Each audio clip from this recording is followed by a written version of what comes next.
Hello friends, welcome to study IQ. Study IQ पे हमने fundamentals of stock market investing and mastering mutual funds, ये दोनों courses launch कर दिए हैं। सो अगर ये कोर्सेस को आपको सब्सक्राइब करना है तो स्टॉक ये प्रोमो कोड यूज कीजिए एंड आपको 4,000 रुपए का डिस्काउंट ये कोर्सेस पे मिल जाएगा। काफी अफोर्डेबल प्राइसेस पे ये कोर्सेस हमने यहाँ पे लॉन्च किया है। आशा करूंगा आप जरूर उनको सब्सक्राइब करोगे। आज की ताजा खबर तो सिर्फ एक ही हो सकती है और वो ये है कि फेडरल रिजर्व ने 28 साल में पहली बार सबसे ज्यादा इंटरेस्ट रेट हाइक किए हैं। पॉलिसी रेट्स जिसे वो कहते हैं 75 बेसिस पॉइंट से ये पॉलिसी रेट्स बढ़ा दिए हैं। कितना? 75 बेसिस पॉइंट्स, यानी कि 0.75%। सिंस 1994 ये अब तक की सबसे बड़ी इंटरेस्ट रेट हाइक है। तो सिंस 1994, अब इसीलिए मैं बोल रहा हूं कि दुनिया में चीजें पहली बार हो रही है क्या? नहीं, दुनिया में ये चीजें पहली बार नहीं हो रही है। इसीलिए अगर माहौल ऐसा क्रिएट किया जा रहा है कि रिसेशन आ रहा है, भाई बहुत प्रॉब्लम होगा, वर्स प्रॉब्लम होगा, ग्रेट डिप्रेशन की तरह चीजें होंगी, मुझे ऐसे लगता है कि जिस तरीके से हमने पास्ट में भी देखा है, 2008 का फाइनेंशियल क्राइसिस हो या फिर 2020 का पैंडेमिक हो जो 100 साल में एक बार आता है, उसके बाद भी दुनिया खत्म नहीं हुई। सो that is the point, stay focused, keep investing. तो आज हम फेडरल रिजर्व की ये जो एक्शन है उसी को एनालाइज करने की कोशिश करेंगे और एफओएमसी की जो कमेंट्री है उसको भी समझने की कोशिश करेंगे एंड क्यों मार्केट्स ने इस पे पॉजिटिव रिएक्शन दिया है ये भी यहाँ पे लिंक करने की कोशिश हम इस वीडियो में आज करने वाले हैं। तो हो सकता है न्यूज स्पेसिफिक कम और एनालिसिस स्पेसिफिक ये वीडियो आप लोगों को ज्यादा लगे। So it's okay, but I think these are some times कि जहां पे इस टाइप की लर्निंग्स लेने में कोई प्रॉब्लम होना नहीं चाहिए हमें।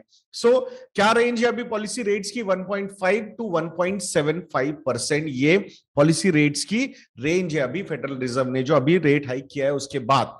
बट फेडरल रिजर्व का यह भी कहना है कि जुलाई महीने में जो हम मिलने वाले हैं उसमें भी 50 basis point two 75 basis point, 50 basis point two 75 basis point का रेट हाइक हम और भी कर सकते हैं और मतलब करने वाले हैं। अब they don't want to stick to 75 basis points, but उन्होंने एक रेंज बता दी है। प्लस उन्होंने ये भी बोला है कि by this year end, that is December 2022, complete policy rates जो होंगे वो ऑलमोस्ट, मतलब टोटल पॉलिसी रेट्स जो फाइनल होंगे that would be close to 3.4%। So अभी कितना है? 1.5 to 1.75%, मतलब यहां से भी ऑलमोस्ट 175 बेसिस पॉइंट्स का रेट हाइक हम फेडरल रिजर्व से करते हैं या फिर फेडरल रिजर्व ने खुद बोला है कि हम उतना करने वाले हैं। अगर आप यूएस की 10 ईयर जीसेक यील्ड की बात नंबर देखोगे, सो दैट पर्टिकुलर नंबर भी हमें वही सजेस्ट कर रहा है 3.3 3.4%। I will not be surprise कि अगर इन्फ्लेशन थोड़ा सा आउट ऑफ कंट्रोल ही रहता है, this range could go up to 3.75% also. हम आशा करेंगे कि इन्फ्लेशन कंट्रोल में आए और वो इंटरेस्ट रेट्स उतने ज्यादा बढ़ाने ना पड़े उनको। So that is one possibility we can not deny at least right now. और अगर इकोनॉमिक स्लोडाउन आता है या फिर typically the talks of recessions are going on, so अगर रेसेशन आता है तो रेसेशन को कंट्रोल में लाने के लिए, कि रेसेशन से ग्रोथ में वापस इकोनॉमी को लाने के लिए क्या करना पड़ता है? उसके लिए क्वांटिटेटिव ईजिंग करनी पड़ती है। और क्वांटिटेटिव ईजिंग कैसे होती है? By reducing the rates.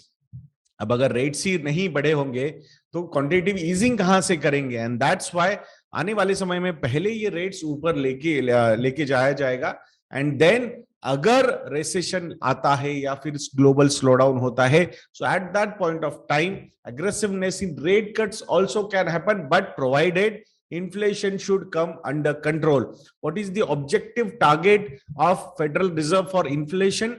So that is 2%. तो उस पे वो डेडिकेटेड है। उनका ये कहना है कि वो टारगेट तो हमें लेना ही लेना है।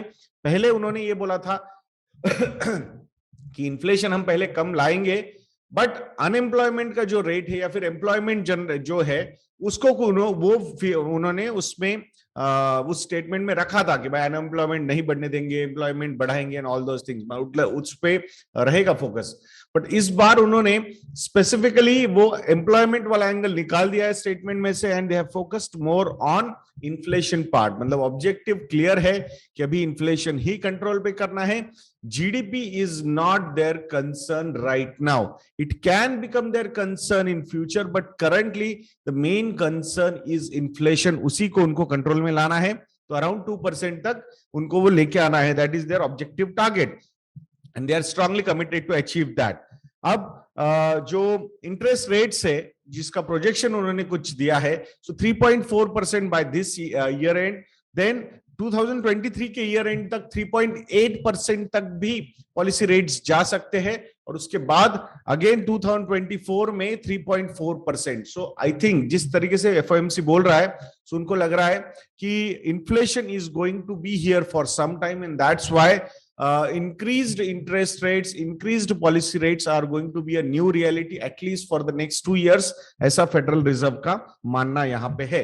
जीडीपी के ग्रोथ के फोरकास्ट भी उन्होंने यूएस इकोनॉमी के लिए कम किए हैं, and that they have cut down to 1.7%। So 1.7% in 2022, मतलब ये साल भी, एंड नेक्स्ट ईयर ऑल्सो 1.7%। पहले के प्रेडिक्शंस क्या थे उनके? 2.8% फॉर 2022 एंड 2.2% फॉर 2023। तो वो प्रोजेक्शंस उन्होंने यहां पे नीचे लाए हैं as expected. But looking at the numbers, अभी भी ये पॉजिटिव नंबर्स है। मतलब रेसेशन, टेक्निकलिटी जो है रेसेशन की, 2 क्वार्टर्स अगर निगेटिव जीडीपी होता है, निगेटिव जीडीपी ग्रोथ होती है, तो वो रेसेशन माना जाता है। तो वैसा तो अभी यहाँ पे नजर नहीं आ रहा है। Federal reserve is not expecting a recession now, at least उनके जो स्टेटमेंट्स में रेसेशन ये हमने कहीं पे प्रेडिक्शन में देखा नहीं है। सो देखेंगे। बाकी फेडरल रिजर्व ने फिर से एक बार रीट्रेड किया है कि जो बैलेंस शीट है, जो $9 ट्रिलियन की बैलेंस शीट है, उनको उसको रिड्यूस करना है। So on track they are doing that. So from June 1 उन्होंने शुरू किया है 47.5 बिलियन के जो बॉन्ड्स है वो वापस मतलब मार्केट से लिए जा रहे हैं। So that's how they are doing it. And जो स्टेपिंग अप होने वाला है वो सितंबर महीने में होने वाला है, that is $95 billion per month. In a way balance sheet reduce करनी ही है उनको। जो लिक्विडिटी मार्केट में उन्होंने डाली थी, I think they are taking it down. So this is called as QE tapering also. So we can see that. बाकी जब ये रेट हाइक हुए हैं तो डॉलर इंप्रूव हुआ है। डॉलर इंडेक्स की अगर हम बात करते हैं, so that particular index is at 105.48। It means dollar has appreciated against all other world currencies. Crude oil की अगर हम बात करते हैं, so crude oil has gone down by around $2 to $3 per barrel, $119 per barrel अभी crude oil चल रहा है।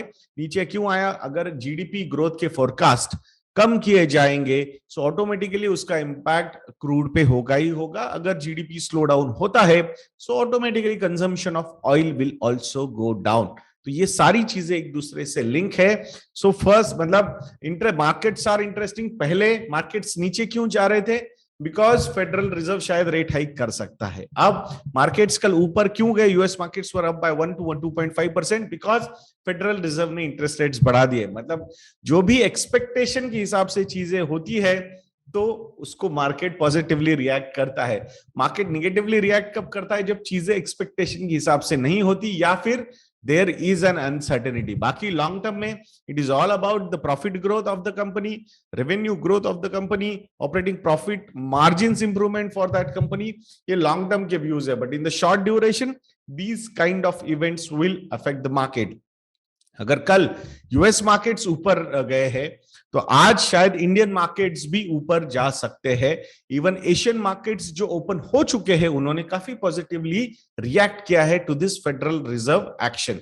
सो ये सारी चीजें वैसे प्ले आउट होती हुई नजर आ रही है। सो देखेंगे। आई थिंक इसीलिए मैंने कल जो ट्वीट भी किया था उसमें बताया था कि 3 इवेंट्स बताए थे जहां पे ऐसा लग रहा था अरे दुनिया खत्म हो जाएगी, क्या हो रहा है। First one was 2008, second one was जो 2016 में demonetisation, this and that, economy डूब जाएगी and all those things happened, and in 2020 pandemic. So ये सारे इवेंट्स हुए, we still survived. So that's why I said stay focused, keep investing, there is no need to buy the dip because nobody knows how deep is the dip. So that's the important message, ऐसा मुझे लगता है. बाकी आप Indian economy के बारे में बात करेंगे. एक्सपोर्ट्स 20.55% से ग्रो हुए हैं to $38.94 billion. Positive news. But negative news क्या है? Trade deficit is at record level of $24.29 billion एक महीने का. लास्ट महीने का वो $23 बिलियन का था. अब इसने $24 बिलियन का नंबर क्रॉस किया है. It means import bills are increasing. Exports उस तरीके से नहीं यहां पे बढ़ रहे हैं. Though 20.55% is a big number for export growth के पॉइंट ऑफ व्यू से, but still imports are growing much more than that.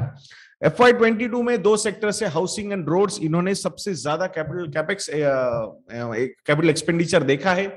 इस साल भी similar kind of situation develop हो रही है, बिकॉज जो गवर्नमेंट का कमिटमेंट है 7.5 lakh crore rupees of capex का, उसमें ये दोनों सेक्टर्स फिर से एक बार इंपॉर्टेंट नजर आ रहे हैं. तो दोनों सेक्टर्स में जो जो कॉमन थीम्स है, जैसे कि सीमेंट ये एक थीम, तो I think that is one thing we need to look eight.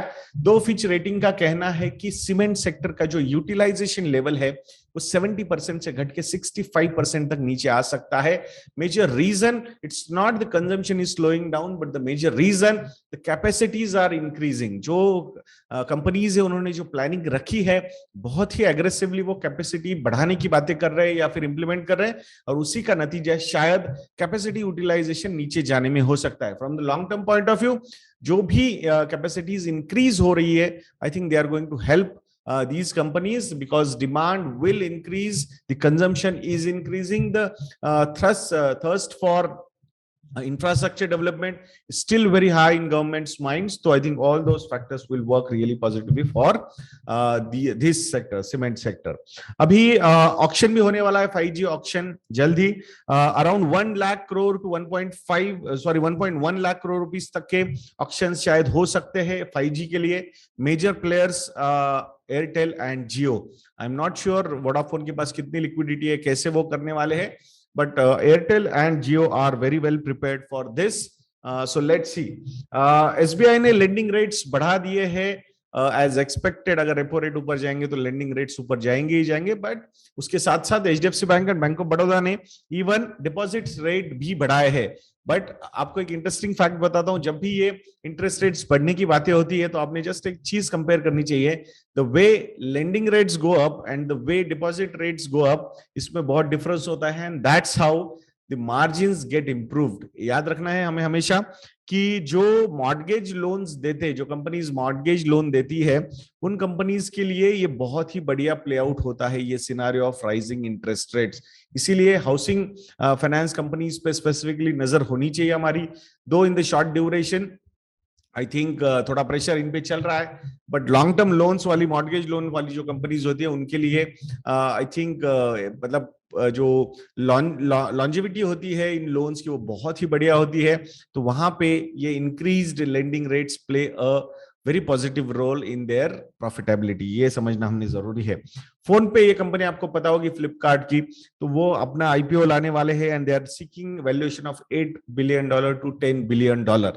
जब फ्लिपकार्ट वॉलमार्ट को बेचा गया था तब सही में किसी ने सोचा नहीं था कि इसका एक सब्सिडरी है फोन पे, इतना जबरदस्त वैल्यूएशन इसका हो सकता है. आई थिंक इंश्योरेंस वगैरह इंडस्ट्री में भी वो आ चुके हैं. मार्केट शेयर में टॉप है. अगर यूपीआई की हम बात करेंगे तो around 47%, I think 44-47%, I think. So उस एंगल से आप देखोगे तो very strong player in the market.